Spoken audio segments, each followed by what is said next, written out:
the FBI repeatedly ignored information that weakened its case against Carter Page. That's the finding of the Inspector General for the Department of Justice. At one point, the FBI suppressed evidence that should have closed the case and stopped all the spying. That's the focus of this report. The warrant authorizing the spying on Team Trump was based on the Steele dossier, but Steele couldn't corroborate any of it.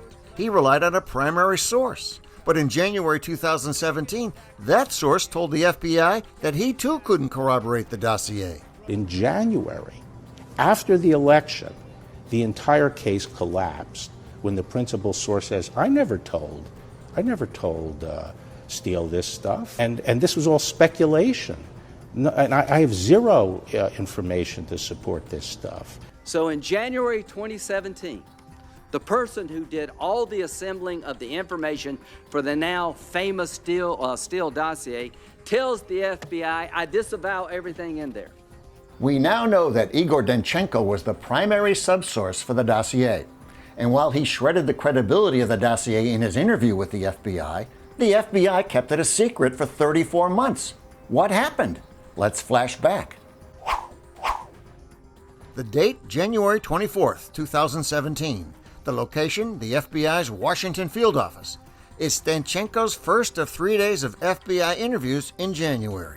Case agent Steven Soma asked the questions. Intel analyst Brian Auten wrote the memo. The first 19 pages are mostly about Danchenko's education, work history, and his sources. Then Danchenko is shown various paragraphs in the dossier. He's asked if he knows who the source is.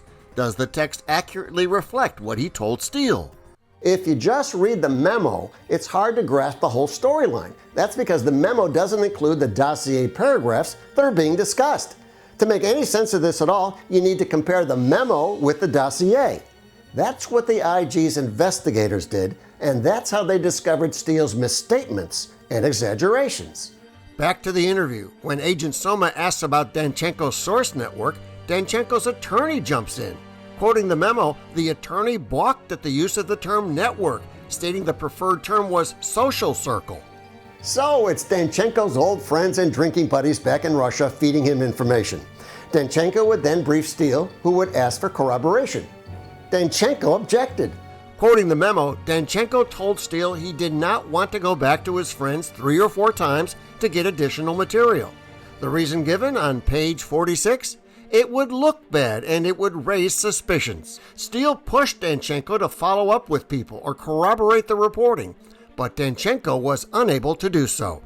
There it is, at the bottom of page 47, a single sentence. Danchenko couldn't corroborate anything in the dossier.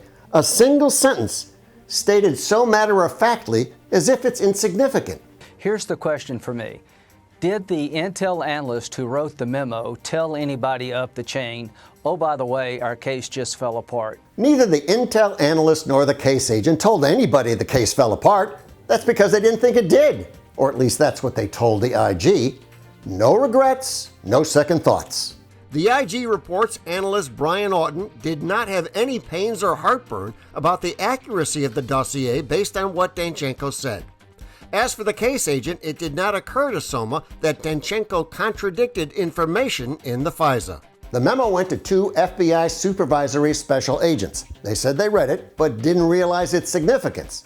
What about the top brass? It's impossible for me to believe that McCabe and Comey, who got briefed regularly about Crossfire Hurricane, did not know about this. FBI Director Comey and Deputy Director McCabe received a 2-page summary of the interview. The 2-page summary of the interview is still classified, but the IG has read it, and he says there's no mention of Danchenko torpedoing the credibility of the dossier. Meanwhile, there's an even bigger problem.